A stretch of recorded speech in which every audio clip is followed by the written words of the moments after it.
बिस्मिल्लाहिर्रहमानिर्रहीम, अस्सलामुअलैकुम, welcome to my channel. तो आज हम बनाने वाले हैं बहुत ही शदीद किस्म का मज़ेदार, आसान और इंतहाई सस्ता तरीन सा मीठा। तो चलें इसको बनाना स्टार्ट करते हैं। उसके लिए मैंने यहाँ पर 1 गिलास भर के फुल फैट मिल्क ले लिया है। आप इसको सेम जो है फ्रेश मिल्क के साथ भी बना सकते हैं। दूध थोड़ा सा गर्म हो जाएगा, फिर हमने इसके अंदर शामिल कर देनी है हाफ़ कप भर के कलर्ड पास्ता, जिसको रंगीन सेवइयाँ भी बोलते हैं वो। ये शामिल कर दिया। इसको आपने अच्छे से पकाना है तकरीबन 5 से 6 मिनट तक, क्योंकि ये हार्ड फॉर्म में होता है तो पकते पकते ये सॉफ्ट होगा और ये गल जाएगा। तो आपने मीडियम टू हाई फ्लेम पर इसको पकाना है और इस तरीके से जब उबाल आता रहना तो आप इसके जो साइड्स हैं ना उसको साफ़ करके वापस दूध के अंदर शामिल कीजिएगा। इससे आप यकीन कीजिए इतना कोई मज़ेदार सा ये मीठा बन के तैयार होगा, एकदम रबड़ी टाइप का। मुंह में डालेंगे जब आप इसका पहला बाइट लेंगे ना, आपको मज़ा आ जाएगा इंशाल्लाह, क्योंकि हम इतना मज़ेदार सा इसको बनाने वाले हैं। इस तरीके से आपने इसको साफ़ करते रहना है और जैसे ही अच्छे से ये गल जाएगा 5 से 6 मिनट बाद हमने इसके अंदर शामिल कर देनी है चीनी आप अपने हिसाब से जितना मीठा पसंद है वो शामिल कर लीजिएगा। मैंने तकरीबन 5 खाने के चम्मच भर के इसके अंदर शामिल किया और ये देखिए आप देख रहे हैं मैं मुसलसल ना साइड्स को साफ़ करके ना वापस शामिल कर रही हूँ। चीनी डालने के बाद हमने इसके अंदर ले लिया था मैंगो कस्टर्ड बना लिया है। 2 खाने के चम्मच मैंने मैंगो कस्टर्ड पाउडर लिया, 4 खाने के चम्मच दूध शामिल करके इसको इस तरीके से ना मिक्स कर लिया है। तो अब हमने थोड़ी थोड़ी क्वांटिटी में इसको शामिल करना है और मुसलसल हमने चमचा चलाना है। देखेंगे हमें कितनी नीड है, ठीक है। हल्के हल्के करके आप शामिल कीजिएगा और मुसलसल चमचा चलाते रहिएगा। इस तरीके से आपने पकाना है और कस्टर्ड आपने डालने के बाद भी ना इसको 1 से 2 मिनट लास्ट में पकाना है। इससे क्या होगा, कस्टर्ड अच्छे तरीके से कुक हो जाएगा और इसके अंदर जो पाउडर फॉर्म टाइप का फील होता है ना वो टच नहीं आना चाहिए, वरना मज़े का नहीं लगता, मुंह में डालने का बहुत ही अजीब सा लगता है, ठीक है। इस तरीके से इसको पकाया 1 से 2 मिनट और देखिए मुझे लग रहा है बस उतना ही काफ़ी था जितना हमने डाला। अच्छे से ये थिक हो गया है, क्योंकि रूम टेम्परेचर पे आने के बाद ना ये और थिक होता है। तो बस यहाँ पर ये डन है। 1 से 2 मिनट आपने पकाना है। इसका फ्लेम को आपने ऑफ़ कर देना है। यहाँ पर डन है, फ्लेम को ऑफ़ कर दिया मैंने। अब इसको हमने ठंडा करने के बाद इसके अंदर फ्रूट शामिल करने हैं। तो मैंने यहाँ पर शामिल कर देना है इसके अंदर मैंगो। फलों का बादशाह सीज़न में है, बहुत ज़बरदस्त सा ये मीठा बन के तैयार होगा, सस्ता सा एकदम। तो यहाँ पर मैंने 1 कप भर के मैंगो चंक्स शामिल कर दिए हैं।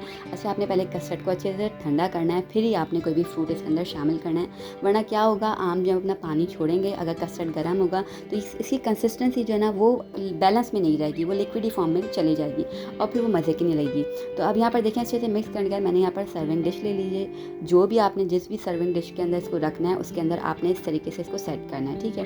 तो यहाँ देखते जाइए हम कितना कोई मज़ेदार से इसको बनाने वाले हैं। अभी यहाँ पर मैंने इसको फुल कर दिया, थोड़े से मैंने ना इसके एजेस तक इसको खाली छोड़ा है, ठीक है, ऊपर तक एकदम लेवल नहीं किया। अब यहाँ पर मैंने ले ली थी रेड जेली, जिसको स्ट्रॉबेरी जेली भी बोलते हैं वो, और बहुत ही छोटे पीसेस में मैंने इसको कट कर लिया। आपने बिल्कुल क्या करना है, कचूमर बना दीजिएगा इसका, ठीक है। फिर हमने एक मैंगो का स्लाइस रखना है इस तरीके से। अगैन हमने जेली रखनी है, इसके जस्ट एजेस पे मैं रख रही हूँ, ठीक है। मैंगो का स्लाइस और रेड जेली इस तरीके से आपने सेट कर दिया। अब यहाँ पर मैंने ले लिया मैंगो जेली, उसका ही मैंने बिल्कुल कचूमर बना दिया इस तरीके से। और फिर आपने थोड़े थोड़े ना गैप से 3 दफ़ा इसको मैंने इस तरीके से रख दिया ताकि ज़रा गुड लुकिंग सा लगे और ज़रा मज़ेदार सा मीठा बन के तैयार हो। अब मैंने यहाँ पर ले लिया चमचम मिठाई, ऊपर से मैंने इसको कट किया, सेंटर से कट किया और 2 हिस्सों में ये आ गई है, तो मैंने येलो और वाइट वाली इस तरीके से रख दिया। और ये देखें कितना कोई सस्ता सा मज़ेदार सा मीठा बन के तैयार हुआ है। और जब इसको लोग खाना स्टार्ट करेंगे ना, लगेगा उनको कि हम बहुत ही एक्सपेंसिव सा कोई मीठा खा रहे हैं, ये इतना मज़े का लगेगा। तो ये तो मैंने इस तरीके से आपको फैमिली सर्विंग बता दी है। मैं आपको एक और तरीका बताती हूँ इसको किस तरीके से और सर्व कर सकते हैं। आप इसको इंडिविजुअली भी सर्व कर सकते हैं। तो यहाँ पर मैंने ग्लास ले लिया, आप ग्लास ले लीजिए या बोल ले लीजिए, जो भी आपको पसंद हो। छोटे छोटे बोल्स में भी आप इसको सर्व कर सकते हैं, अच्छा लगेगा। पहले हमने कस्टर्ड डाला, उसके बाद हमने इस तरीके से जो लंबे लंबे मैंगो स्लाइसेस को कट करके रखा होता है ना उसकी लेयर बिछा दी। उसके बाद हमने जो स्ट्रॉबेरी जेली लगाई हुई है ना उसकी लेयर हमने बिछा देनी है इस तरीके से। और आप यकीन कीजिए जब आप इसको सर्व करेंगे ना, खाने वाले खुश हो जाएंगे, आप खाएंगी ना इतना कोई आप अपना आपको रिलैक्स सा महसूस करेंगे, आपको मज़ा आ जाएगा। रेड जेली डालने के बाद आपने इसको मैंगो स्लाइस डाले, ऊपर से फिर से हमने कस्टर्ड को पोर कर देना है अच्छे तरीके से। फिर हमने मैंगो के स्लाइसेस को रखना है इस तरीके से, ताकि जब इसका बाइट लेना चमचा अंदर डाल के इसको कट करें, ओहो जी, तो हर चीज़ का फ्लेवर अलग से ही आए। मैंगो जेली लगाई, ऊपर से चमचम लगा दी, इस तरीके से आप सर्व कीजिए। ईद की दावत में ये बहुत अच्छा लगेगा। वैसे भी आप बना सकते हैं, इंतहाई सस्ता और देखें जल्दी से बन के तैयार हो गया। तो ट्राई ज़रूर कीजिएगा। रेसिपी अच्छी लगे तो चैनल को सब्सक्राइब कर दीजिएगा। हम फिर मिलेंगे, तब तक अल्लाह हाफ़िज़।